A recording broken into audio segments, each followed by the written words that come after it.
His name is Justin Osuji.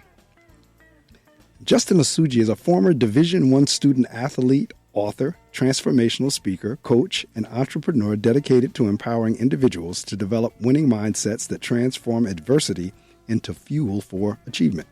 Rooted in his own experiences with childhood adversity and personal shame, Justin's mission is to inspire people to rise above their circumstances, discover purpose, and pursue excellence in every area of life. Justin's journey is a testament to resilience, discipline, and faith. He earned a full scholarship to play Division I football while pursuing his undergraduate degree in biology, later obtaining both an MBA and a second master's degree in Biomedical Science from Wake Forest School of Medicine. Although positioned for success within traditional career paths, Justin made the courageous decision to walk away from comfort and certainty in order to fully pursue his calling to inspire and develop the next generation. Justin is also the author of From Athlete to Purpose, a powerful book designed to help students and athletes discover their identity outside of sports, overcome limiting beliefs, and maximize their potential in every area of life. His presentations address topics such as developing winning mindsets, turning adversity into fuel for achievement, leadership and accountability, mental resilience and confidence, identity and self-worth, discipline, purpose, and personal growth. Ladies and gentlemen, welcome to the Reading Circle microphones, Justin Osuji. Justin, good morning. Good morning, Principal Medley. Man, what a phenomenal introduction. My gosh. You know, this is the thing. I always tell my guests, because sometimes my guests will give me, they will really give me a lengthy bio, and I would read the whole thing. And they were like, oh, no, don't do that, shorten it, summarize it. I said, no, because I want to read the whole thing, because somebody in the listening audience may hear the bio and say, you know what, if that can happen for Justin, that can happen for me. So I'm hoping it's an encouragement that when people hear other people's accomplishments and how God has blessed them and so forth and so on, that it will encourage them to say, okay, you know what? I've been sitting on this, but after listening to that, I think I can get something done too. So that's why I always read the entire bio whenever folks provide that to me. So, all right, we're going to jump right in here. And as I was sharing with you, when we were talking, my first question is kind of like, where did this whole thing begin? Now, I just read your bio. And it's kind of like, where did this begin? Because this show is the Reading Circle. And the show was put together because the station manager at that time felt he wanted to have a show that would encourage people to read more. And that was the impetus of the show. So usually when I'm talking to my guests, particularly those who are authors or who have written a book or what have you, I kind of ask, was that something like Johnny come lately, or was that something you did when you were a child? Were you an avid reader? Or did you write? Because usually reading and writing are connected. So talk to me a little bit about your early years. Where did this whole thing start? Yeah, that's such a real question. And, truthfully, growing up, when I was really young, I actually wasn't really a big reader or writer. I was just heavily entrenched in sports. Like, I really gave my full life and dedication to being athletic, playing basketball, playing football, being outside, like being very active, so on and so forth. But I think reading and writing actually started really rolling into my life when I was really trying to figure out more about who I was. I talked yesterday a whole lot about self-reflection and sitting in isolation. And I started journaling. I don't remember how I got introduced to journaling, but I got introduced to journaling as a form of an escape, right? Like really outlining and identifying my thoughts, sitting with myself and just putting my thoughts on paper. And journaling led to reading a lot of books. Somebody said a quote one time that really stuck with me and resonated with me. They said, if you want to live 1,000 lives, read 1,000 books. So journaling transitioned to reading, and I just fell in love with it. It was like an escape. I used to connect playing football, being on the football field, as being an escape from all of the nonsense I was dealing with in the world, and I always found peace in that. But then I found a very feeling in journaling, being able to journal my thoughts, being able to journal what I was going through, being able to journal my thinking, my business ideas. And then I found that same feeling in reading books. And from then on, it just grew and grew and grew. And I journal every day now. I read a ton. I read so much. And that really just was a transition. That definitely was a transition to eventually, ultimately becoming an author and just pursuing that in totality. Now, as I read your bio in terms of your various majors in college, very interesting. You have biomedical science, you have an MBA, Yeah. and then you have an undergraduate degree in biology. Now, did you always have an interest or a love for science or medicine or that as a child? Like, how did we get there, especially as an African American male? Because I think it's great. Because I know there are not a Oh, yeah, whole yeah, lot of yeah. us in that field. So how did you get there? Yeah, that's so good. So, I grew up, I think, like I was saying yesterday, man, I grew up in a Nigerian American household. So, part of my story is when I was growing up, my parents used to always tell me, Justin, you're going to be a doctor. You're going to be a doctor. And those were just the traditional pathways that they set for me in order for me to achieve that goal. But, the one thing that I will say about science that I always did love was science is very linear. All science is a very linear way of thinking. It's logical. It's very pathway oriented. A plus B is always going to equal C. There are reactions that are always going to lead. So it gives you an opportunity to curate thought patterns that are very step and process oriented. And I'm a very step and process oriented person. So in some regard, I think I have always loved that aspect of it, right? Maybe not so much of the science. I do love the study of like the body and things of that sort. But that way of thinking, I always did love that way of thinking. But it was ingrained in me from my parents for sure. So there was also always like just that cool part about it too. It's like science. People are always like treacherous of like those really hard majors in college, like science and business and all those things. Like, oh, those are the really hard majors. So I'm a competitor at that, right? So knowing that, going into those classes and exceeding always made me feel like that competitive edge that just is naturally ingrained in me. And I see you have multiple degrees. So going back to school or being in school, that's not an issue for you. Not at all. Yeah. So I did my undergraduate in biology when I was at Wagner College on a football scholarship, and that was honestly pretty tough playing football and studying biology. But it cultivated character in me, right? The ability to be disciplined, the ability to be focused, the ability to be consistent, and the ability to have really good time management.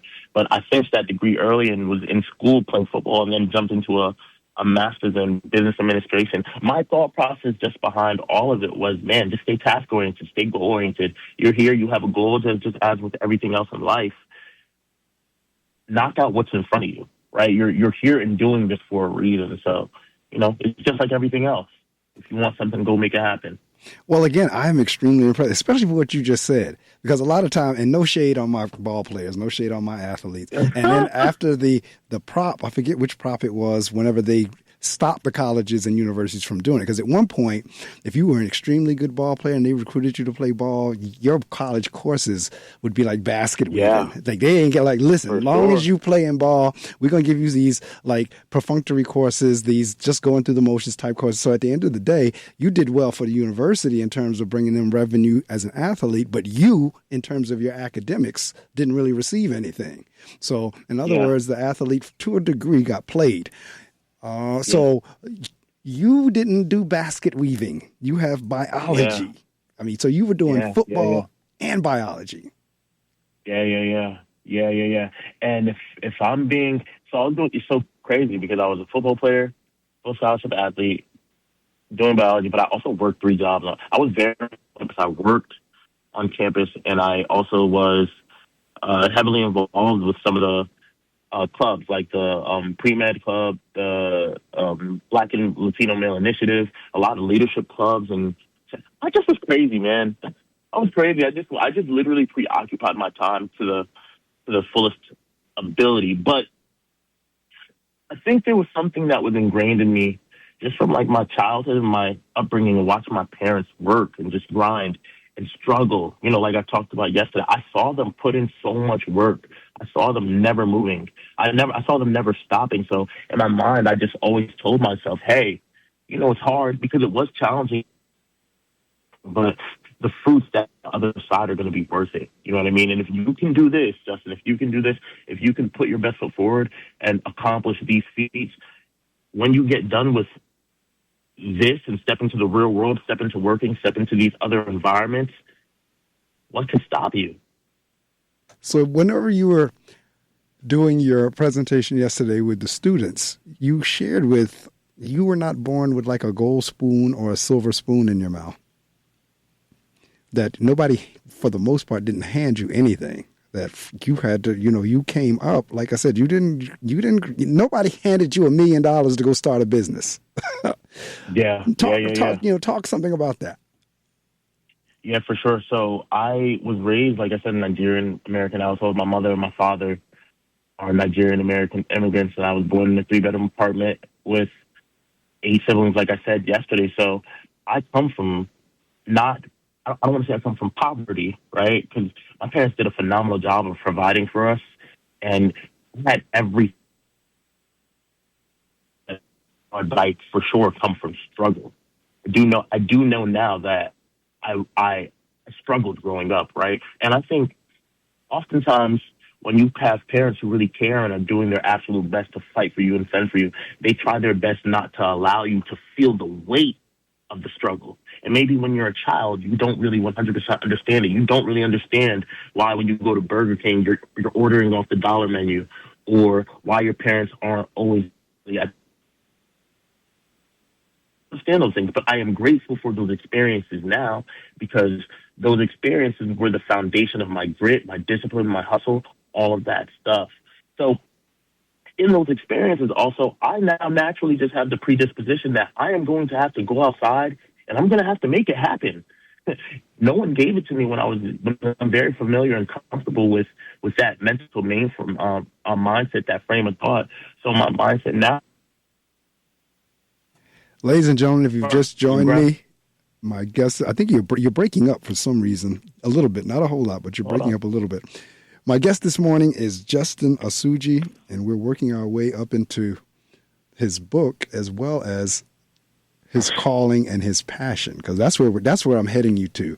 That's where I'm leading you to in terms of what we were just talking about, in terms of nobody handed you anything. No daddy and mommy handed you $2 or $3 million to go off and start your business and all that kind of stuff. It wasn't that way. Now, some people would have taken the experience that you just described and said, I ain't going to do nothing. Get right. Yeah. And so I'm not going to do anything. But you took just the opposite. And one of the things you talk about, and it came through very clear yesterday, was and it's in the bio, about the use of adversity. So let's go down that road in terms of the use of adversity, your calling, your purpose, some of the same things that you talked about yesterday as you shared with the students. Yeah. So that's so good. I know in my life, and I hope for other people in their other life, we all are going to go through experiences that try us, right? Hardships, trials, tribulations, and challenges. Everyone has some experience that has brought them grief, pain, or some level of suffering. And, it's adversity. It's the adversity that we experience, and we haven't gained wisdom from our lived experiences. We think the adversity is there to harm us or hurt us, or we think the adversity is there to do bad to us, but it's just about really realigning and reshifting your mindset. And I talk about a lot of times in my talks, building a winning mindset. The foundation of building a winning mindset is knowing that adversity really actually is truly your friend. Adversity is the thing that brings out the greatest portions of us, brings out the greatest version for you stepping into purpose, you stepping into calling, and you building yourself into somebody that's capable of handling all of the rigors that are lying ahead of you. So when I think about my personal life, I've had a tremendous amount of adversity. And when I was younger, I used to just be, what was that? Victim mentality. But I didn't realize that those experiences that I was having were preparing me. God was preparing me for whatever is lying ahead. God was preparing me for the great that's still coming, and I talk about it in my book. But it's just really realigned how I think about adversity, how I think about hardships, how I think about trials and tribulation. I often tell people now, like, man, when I think about pain, I don't have the same relationship with pain that I used to, or how people view it. I view pain as weakness leaving the body, simply because you're going through those experiences so you can be stronger on the other side of them and handle whatever's lying on the other side. Now, again, you're young, and you've gone through a lot, and you're young, and yet you have this mindset. You talked a lot yesterday about finding yourself, about reflection, about, about failure. About failure in and of itself is not a bad thing. Talk, Yeah. go down that some of those same roads that we talked about on yesterday. Yeah. So I definitely am young, but I think that I kind of was in a skewed perception of what success looked like too. I accelerated through school. So I did my undergraduate in biology. I finished that in 3 years. And then I jumped into a master's in business administration. I finished that in a year and a half. When people on my team were getting done with their first degree, I was finishing my MBA. I was finishing my second degree, right? And then I jumped into working in corporate America. I was an operations manager at Amazon, a mid-level manager. I ran a shift of 1,000 people very early age. At the time, I was maybe like 22 years old.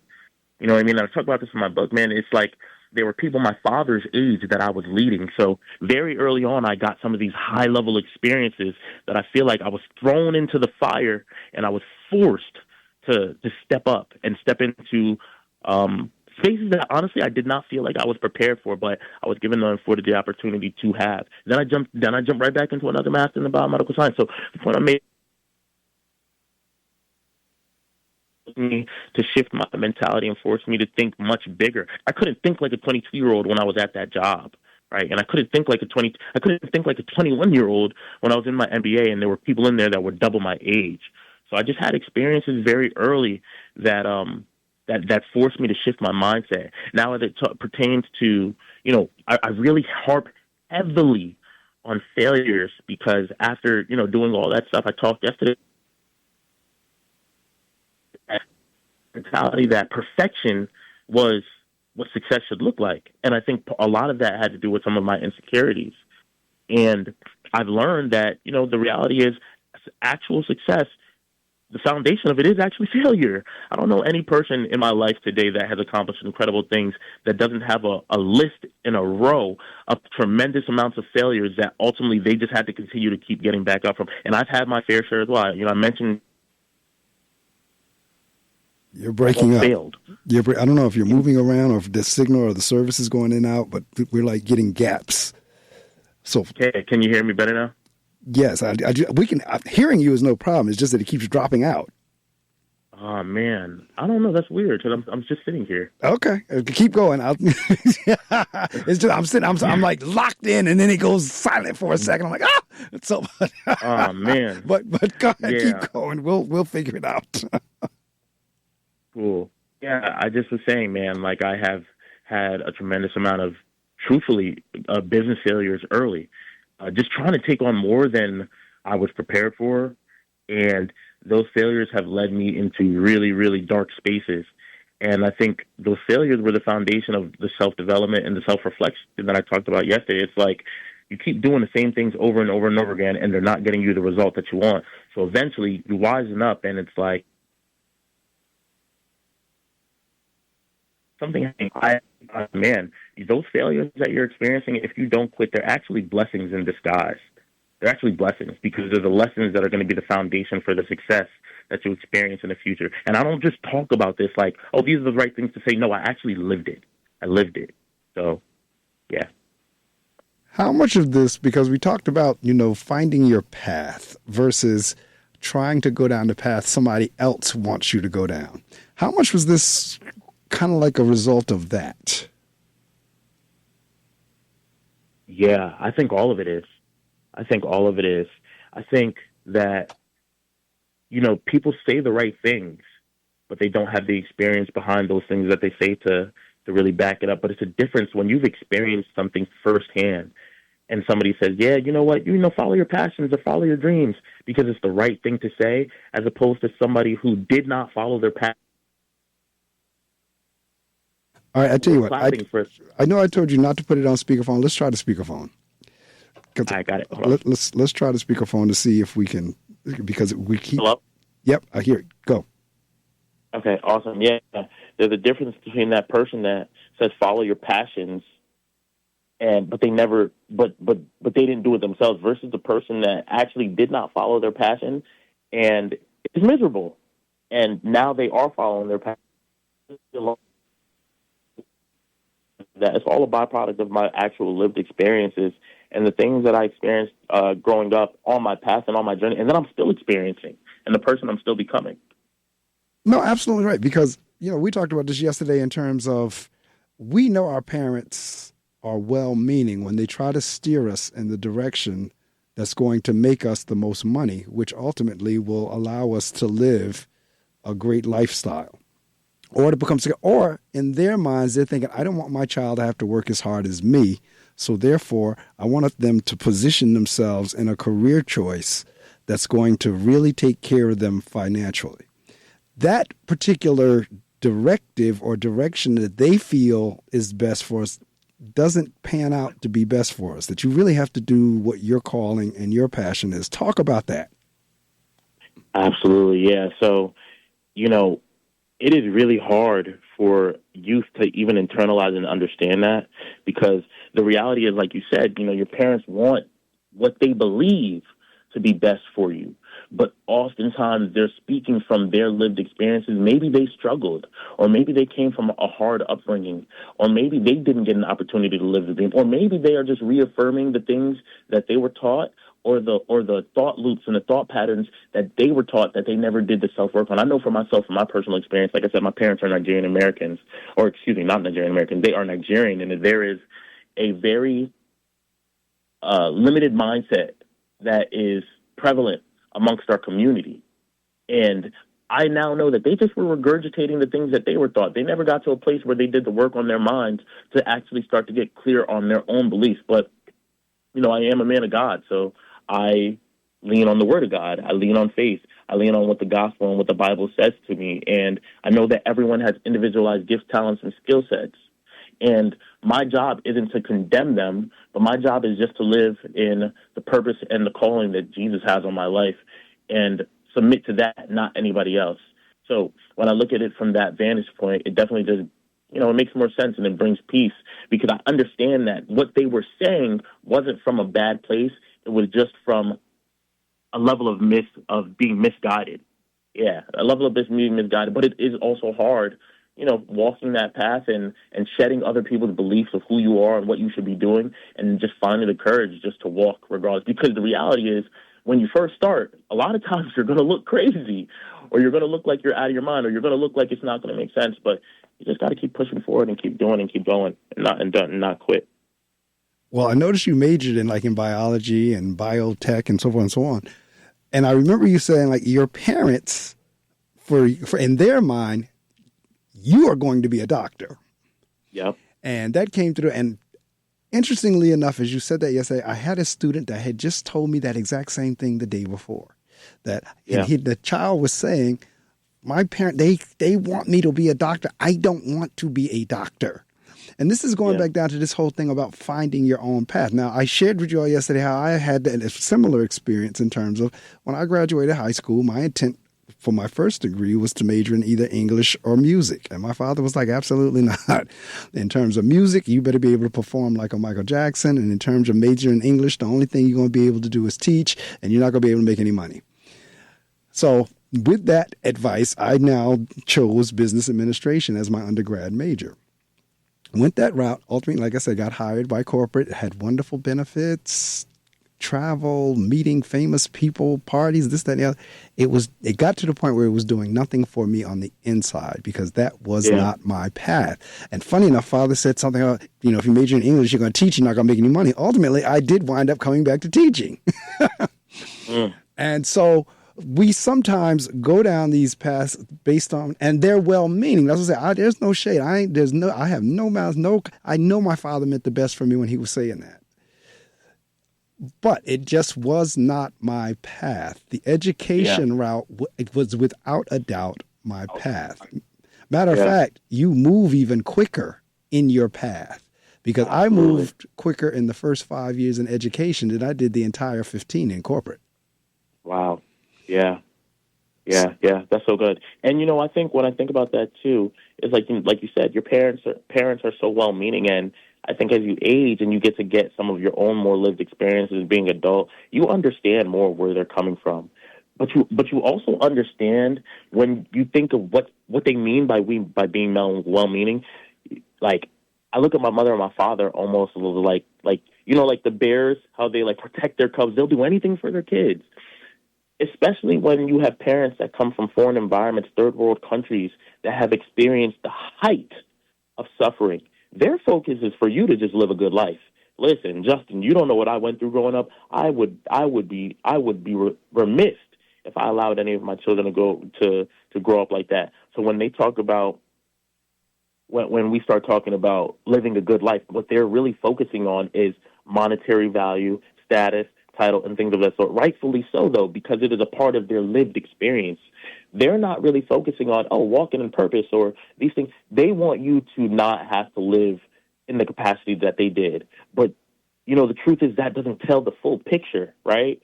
Because you can make all the money in the world, like you said, but if you're not fulfilled internally, what does the money even matter? You can make all the money in the world, or you can have all the status in the world. If you didn't help anybody, what does it really matter? Then the question then becomes, what is the money for? What are you actually making the money for? And I think just when I got to a place of understanding a lot more of this stuff, not only did it help me start to walk down the path of just forgiving my parents, but then also understanding, like it's a billion ways you can look at this picture and this story.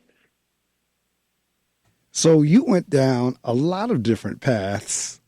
I did. Working your way to your ultimate path, because each time, like this is like that empty feeling. I knew what you were talking about. This is great, but it's still not doing it for me. So you went through that multiple times.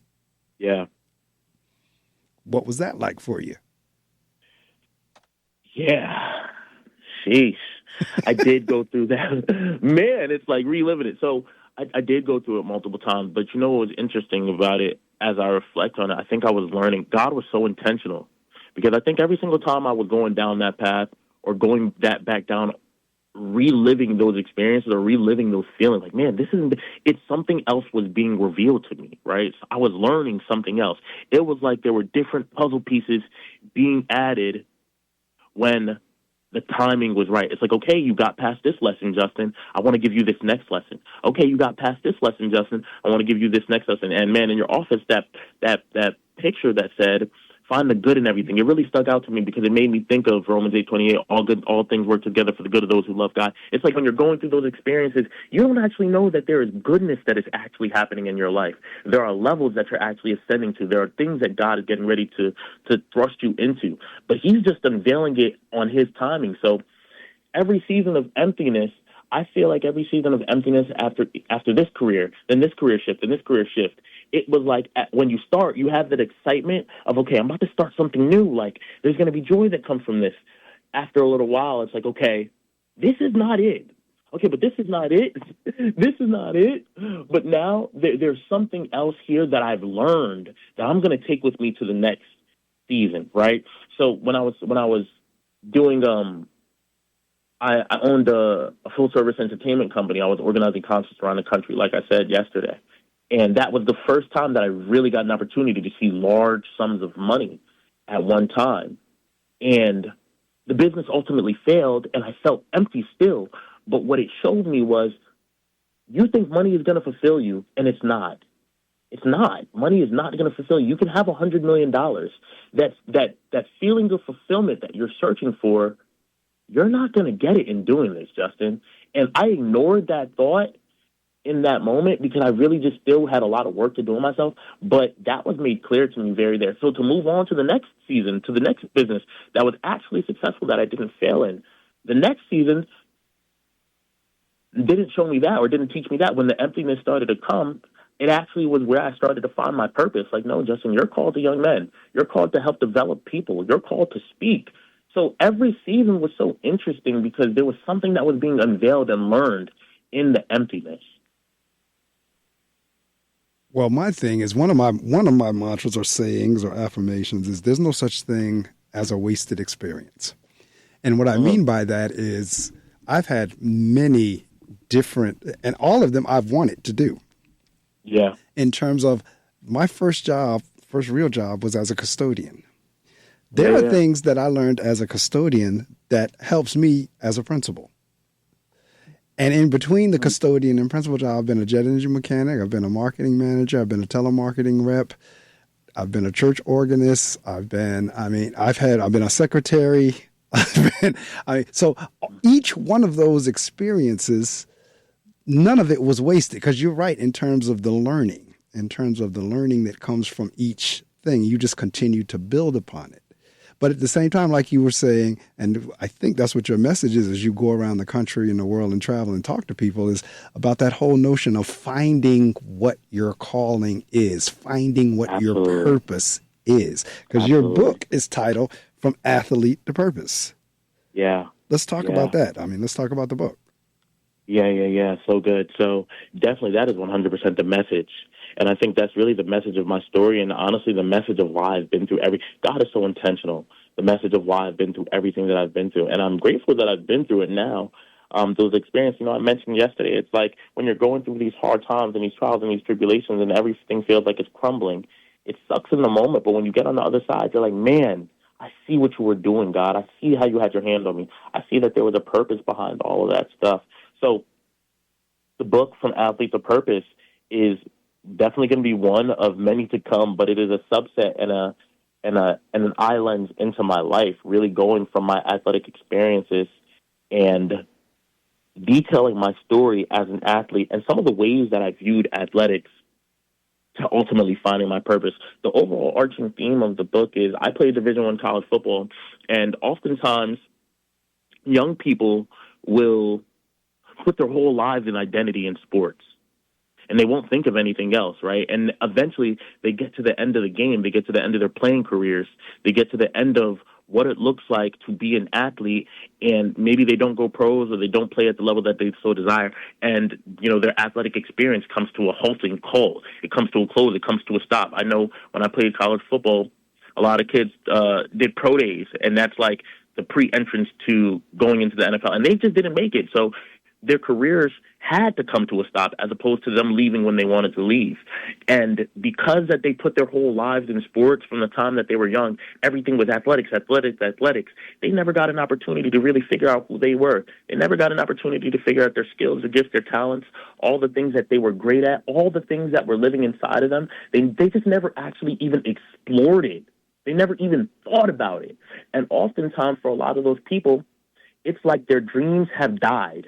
That's what they believe, and that's what they show the world. But the reality is their dreams never died. They just never found them. But I've learned they just don't know how to find them. They don't know what to look for. They don't know how to search. They need help figuring out what those things are. They need help asking themselves the right questions. They need help figuring out what to think about and all that stuff. So the book details not only my story, because I went through that. And not just in sports, but just in general, going down my path of trying to figure out all these different careers.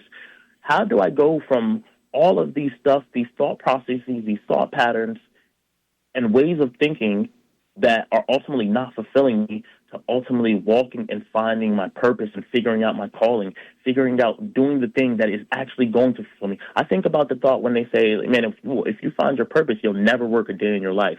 How do I go and figure out what that looks like in my life and actually be fulfilled? So the book details that whole experience from an athletic standpoint, but it's so interesting because when people read it, it's written like a conversation, so you're going to feel like I'm actually talking to you, because I actually am. And if you take football out, insert whatever it is that you put your identity in that isn't serving you, and use it to figure out what you're actually called to. So again, this whole notion of using adversity as the bridge, I believe that's what you said yesterday, use adversity as a bridge? Adversity is the bridge, yeah. Adversity is the bridge and the bridge to purpose. How do you do that? That is so good. Yeah, so adversity is the bridge. So often when I speak, I have a framework. I help students develop winning mindsets so that they can use adversity as fuel for achievement. So I think the foundation of that is, one, self-reflection, getting clear on where you are and asking yourself those intentional questions on your baseline and figuring out who you are. But then it's also shifting your mindset. That's the foundation right there. Shifting your mindset, because when you can shift your mindset, you can reframe your identity. And when you can reframe your identity, you can reframe the way that you observe and take in things. So using adversity as the bridge really is foundationally is really shifting the way that you see things. So when you're going through a really, really hard time, or you're going through something that's trying you, or you're going through something that's challenging you, before you have a winning mindset, before you shift how you're looking at it, you might be looking at that obstacle as, this sucks. This is horrible. This is miserable. I don't want to do this. Or, I'll give an example. Like, you go outside and it's like, okay, I have to get in shape. Maybe you're out of shape right now. And you're like, man, I have to get in shape. You look at it as somebody who has a losing mindset might look at it as, or has a fixed mindset might look at it as, man, why do I have to do all this stuff to get in shape, and looking at all the negatives and looking at all the things that are detrimental? But somebody who has learned to have a winning mindset, somebody who has sat in self-reflection, somebody who has realigned their thought patterns would look at it as, what a beautiful opportunity I have to challenge myself. What a beautiful opportunity I have to build myself into an example for other people. What a beautiful opportunity I have to build myself into a leader for those people that I serve. So using adversity as a bridge, how you do it is you start by shifting your mindset and building a winning mindset. Building a winning mindset starts by assessing your thoughts on a day-to-day. You got to assess what you're putting into your mind. You got to assess what you're feeding your mind. Assess the content that you're consuming. Assess the music that you're consuming. Assess the people that you hang around. Bring self-awareness to those things. Are these things that I am consuming aligning with the person that I say that I want to be? Okay, I say I want to be X. Do the habits that I have right now align with that type of a person? And if the answer is no, we got to go back and sit down and figure out what it is so we can start getting those thought patterns in our mind. So it definitely just starts with the thought patterns and building the mindset that is ultimately going to lead to how you see the adversity and how you use it to serve you, as opposed to using it to hurt you. Now, I know several people, even close to me and my family, who are dealing with health adversity or health challenges. What do you say to folks that are dealing with chronic illnesses? How do they, because see, you're talking the same talk I talk. That's your message is my message. But what do you say to people that are struggling with a health challenge or health challenges? Yeah. Well, health is wealth, first and foremost. Health is wealth. So, we talk about, when people talk about, make a lot of money, make a lot of stuff. Yeah, that's great. But money is a limited resource, or it is an unlimited resource. Your health is a very limited resource. You get one body, you get one mind. You got to take care of those things, right? And in taking care of those things, you have to shift your mindset around them. Is my health of the utmost importance to me? Okay, yes. If the answer is yes, are the habits and the things that I'm doing on a day-to-day reflecting that? If the answer is no, okay, we got to do some analyzation on that, right?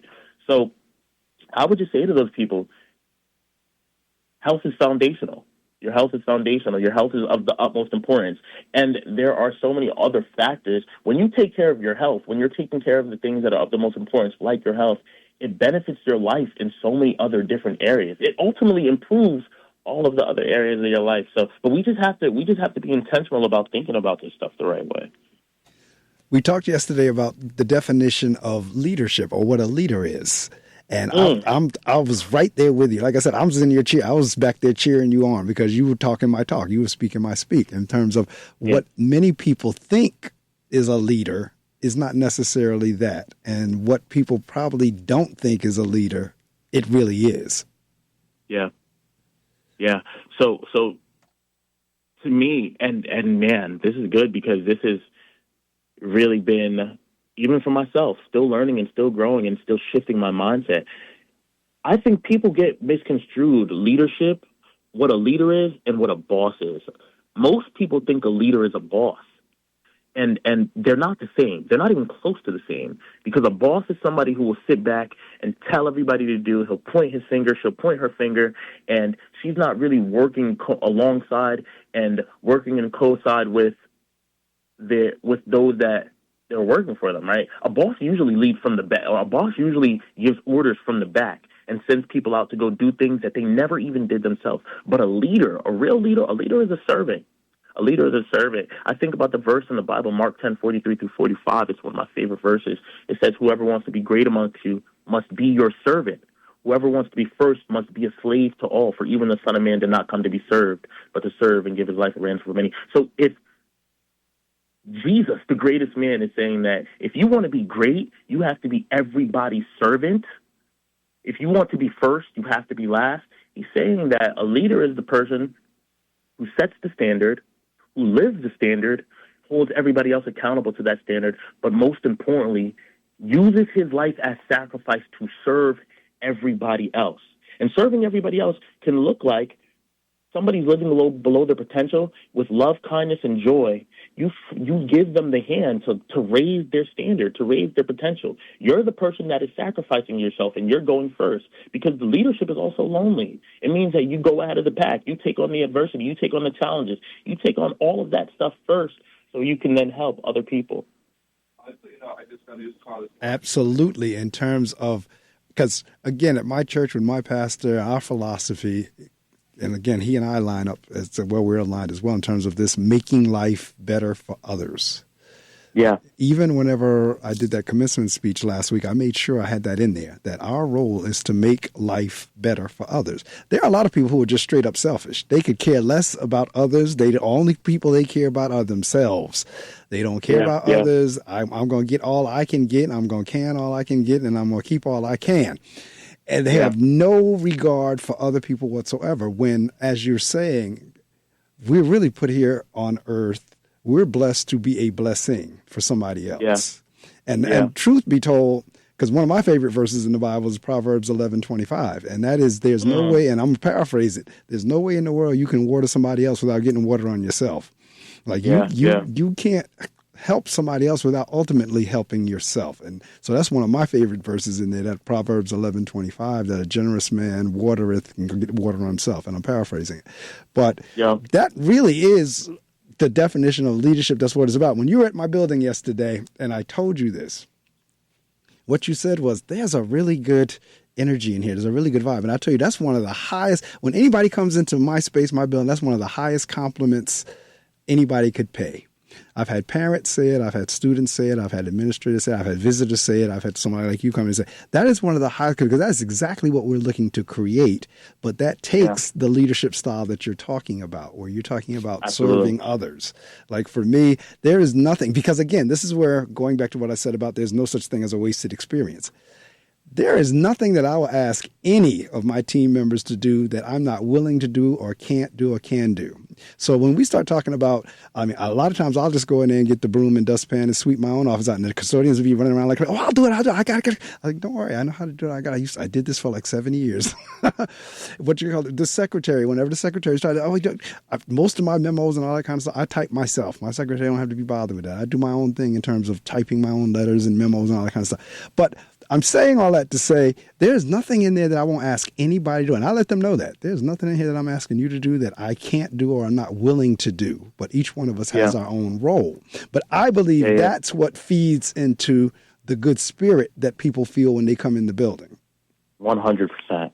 100%. Yeah, and I got to commend you, because, I mean, it is a testament to your leadership. The spirit in that school was impeccable. Oh, my gosh, it was so good.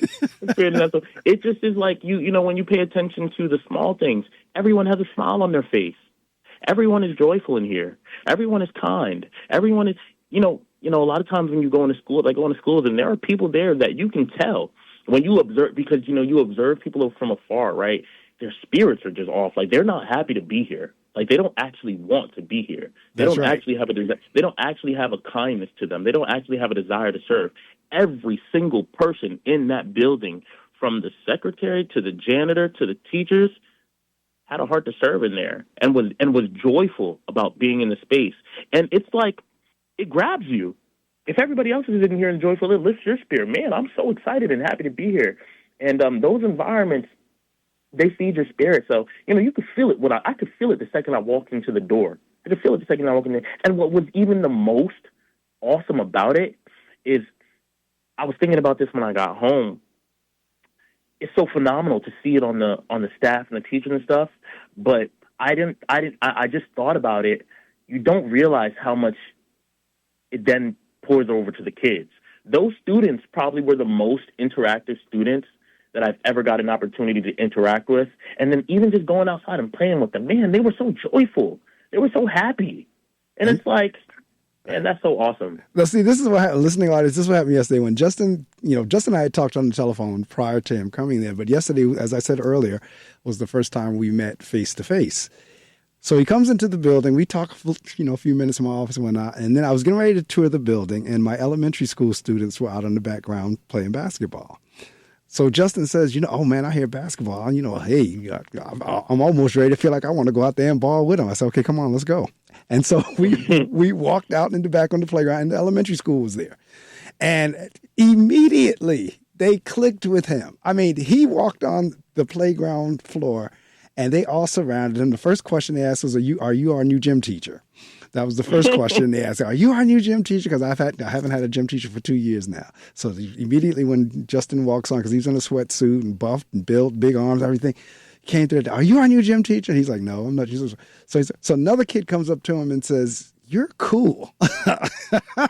He says, why you say I'm cool? And the kid says, you have a good energy. He says, you have a good vibe. That's what the student said to him. And then as he was coming through, some of the kids started calling him Mr. LeBron.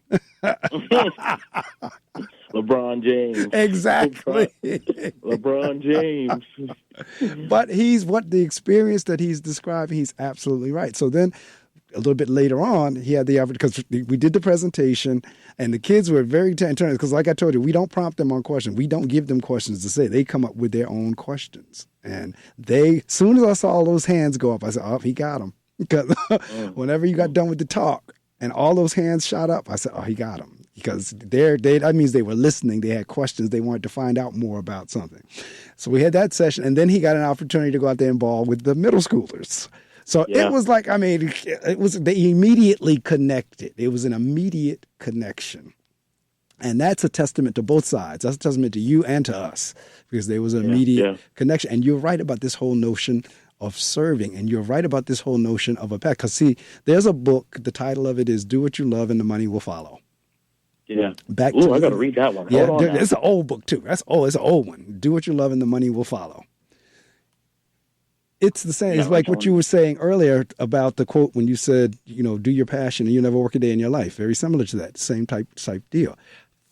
You went through different paths. How did you finally figure out the going around speaking with students and talking? How did you finally figure out that was it? Yeah, man. So I'm going to share a really vulnerable story that I shared yesterday. So I mentioned, man, I left Wake Forest School of Medicine, and I started all of these businesses. I'm not going to go too deeply into what the businesses were, but I started all of them. And long story short, I was really just searching for money. I was chasing money because I wanted fulfillment. I wanted to feel successful. And over the course of those businesses, I did make a lot of money, but I lost a boatload of money as well. But I started one business, particularly that entertainment company, that had me traveling around the country, organizing concerts, and really learning more of the nuances of business. And I was making a ton of money, and I just was so unfulfilled. I just was so miserable. But eventually I ran into a really big issue where I lost a boatload of money because the show failed and flopped, and I went into massive debt. And after going into massive debt, I really had no clue on who I could turn to and what I should do, because I just was kind of lost. Not even kind of, I was very lost. And it led to an experience where I had to then take on a new business that led me around traveling around the country, being an insurance adjuster, and I was estimating property damage and storms around the country. But that business was very capital intensive because I had to front all of the money for my housing, my meals, all things of that sort. And I just didn't have the money at the time. So I got to a point where I actually was traveling around the country and doing this work, but I was sleeping in my car. I was sleeping in my car doing this. I was working 15-hour days, but I was going every day to sleep in my car because I was in this massive debt.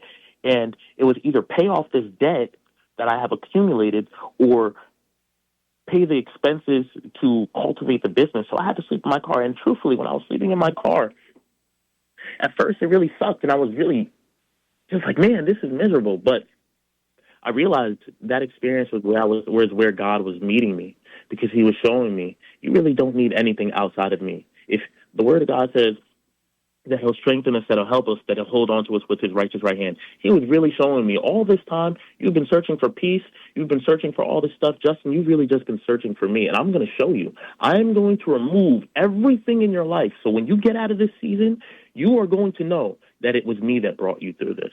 And I think it's in that experience that I really, for one, like I said, in that experience, over the course of sleeping in my car and doing this stuff, making all that money, I met Jesus and I gave my life to the Lord over the course of that. I was sleeping in my car for months on a time.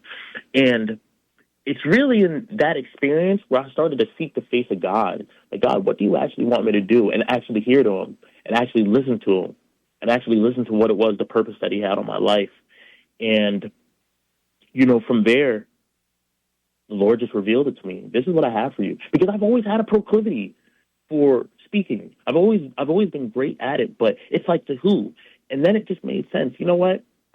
God, you actually put me through all of these experiences from the time, like all of the things that I've been through, because when I get through it, there are other young men, young people in general that can relate, maybe not necessarily to what I've been through, but that can relate to the message. This is what you want me to do. I didn't go through this for no reason. So it's through that, and really just honestly through seeking the face of Jesus. Because you're talking about, listening audience, did you hear that when he said he had to sleep in his car? He got to the point where he had to sleep in his car, and yet he's still saying that experience ultimately led to a good experience. This is that adversity bridge thing that we're talking about. That something that just seems like it is the worst thing in the world that can happen to you actually turns out for something good. So you get, my next word would be kind of like, well, what's next? Because I know you're traveling around, you're going to different schools and school districts and so forth and so on. What's next? Yeah. So, that is such a good question, because now it's like I'm in a space where I'm living in purpose, and I'm an author and I'm traveling to schools and speaking and pushing my message. I have an idea, but I'm much slower now, because it's like, okay, God, is this what you want me to do, or is this what I want to do? I know I have a desire to coach. I coach a lot of people, and when I say coach, I don't mean like fitness and stuff, like really just life coaching and helping people find the power in their stories, reaffirm their mindsets and their ideas. So I think maybe down the line is definitely some form of coaching. It's a lot of mothers and people in general that reach out to me to coach their children or to mentor their children. I run a variety of mentorship programs, things of that sort. So I think down the line, maybe something along the lines of that. But I have an entrepreneurial spirit. It's whatever God puts on my heart. Let's just do it. Hey, I hear you, because it's interesting. When the first question that Justin asked the students yesterday was, "What's your story?" That was the first question when he walked in. After I did a brief introduction of him, let the students know how he came about, how we came to be. The first question he asked them was, "What's your story?" So I tell you, it is so many different levels of why, for me, your story is phenomenal in terms of being. And people always ask me, do you always have to take it to race? And yeah, I do, because at the end of the day, race plays a big role, and if not the role, in everything that we do. So for you to be an African-American male and to have majored in the things that you've majored in, and you've played the sports, and you've gone through the different pathways to ultimately come to this pathway where you're saying, I want to help somebody else. Yeah. And I told you yesterday, whenever I retire from principling, when I retire, that is exactly where I'm headed, is to do exactly what you're doing, is to travel around the country, talk to students, talk to teachers, talk to principals. I've been putting that out there for years, because you say you can speak things to an existence, the mindset, the affirmations. So every time somebody asks me, well, what you going to do now? What you going to do? I said, well, when I retire, I intend to go around to different school districts and talk to kids. That is what I am looking to do. And so I know I'm not interested in being a superintendent. I'm not interested in assistants. I'm not interested in none of that. I'm really not. That's not my path. I know it's not my path. So I intend to do the same thing. But I tell you what I do at this point in the show, down to the last few minutes, 5 minutes or so, what I do is I give my guests the opportunity to promote. And what I do is I turn the mic off, and the only thing, Justin, you cannot say is a dollar amount. Anything short of a dollar amount, you can promote book signings, where you're going to be, how to get in touch with you, websites, YouTube site, anything, shout out to anybody you want to shout out to. Any of that you can do. The only thing, like I said, you cannot mention is a dollar amount, and folks can work that out with you when they get in touch with you. Yeah, that's so good. So my mic's off, you're on. Okay, awesome. Well, first and foremost, man, I really appreciate you, Principal Medley, for even thinking about me and giving me the opportunity to be on your platform. I do not take it lightly. I am more than appreciative, and I just want to commend you for the work that you've done and the things that we talked about in your office and the way that you've inspired and poured into the students. I speak at a lot of schools, and there are specific experiences that stick out to me. That experience really sticks out to me, but more importantly, it's your heart posture, the desire that you have to lead. Oftentimes people can show up however they want, but you can see people's spirit, and you really, truly do have a beautiful spirit. So I'm really appreciative of you, and I'm really grateful that you're the leader that you are for the school that you serve. So I just want to say that. I want to thank you for the experience of getting to speak to your students. I do not take it lightly at all. Any platform that I get to speak into the lives of anyone, it is of the utmost importance that they're taken with significance and seriousness. So I'm very grateful that you trusted me with that. Now, obviously my name is Justin. I run a business called A Letter to Manhood. It is focused on the development of young men, specifically mentorship programs, community-based events, but it also is my speaking business where I speak to schools around the country, universities, high schools, middle schools, so on and so forth. I really focus on a variety of topics, two of the most important being finding identity outside of sports, but then also my biggest topic, which is helping young people develop winning mindsets so that they can use adversity for fuel for achievement. I speak to school assemblies around the country for that. I do workshops, so on and so forth. So if you're interested in that or interested in booking me, my website is www.alettertomanhood.com. That's www.alettertomanhood.com. My Instagram is justin.osuji, O-S-U-J-I _. That's justin.osuji, O-S-U-J-I _. I wrote a book called From Athlete to Purpose. It's the first book that I ever wrote. I do have the idea of writing several other books in the future. I'm definitely looking forward to continuing my authorship. And that book is about finding identity outside of sports. It's written actually like a conversation. It is not a traditional book. When you read it, you're actually going to feel like I'm talking to you, because I am. So in the book, I detail my story, but then I also give you insight on some of the questions that I had to ask myself in order to figure out who I was and finding purpose outside of sports, finding identity outside of sports. So I definitely love for you to check that book out. Like I said, it's From Athlete to Purpose, Finding Identity Outside of Sports. You can find it on my website, www.alettertomanhood.com. And, yeah, just check me out. Check everything that we have going on. I do a ton of community-based events. I'm back and forth between Jersey and Houston, Texas. I moved to Houston back in 2024, but I'm in New Jersey right now. I'm born and raised here, so feel free to check that stuff out. Feel free to check all of that out. Feel free to check out also an Instagram page called Build the Block. It's a nonprofit that I am associated with heavily.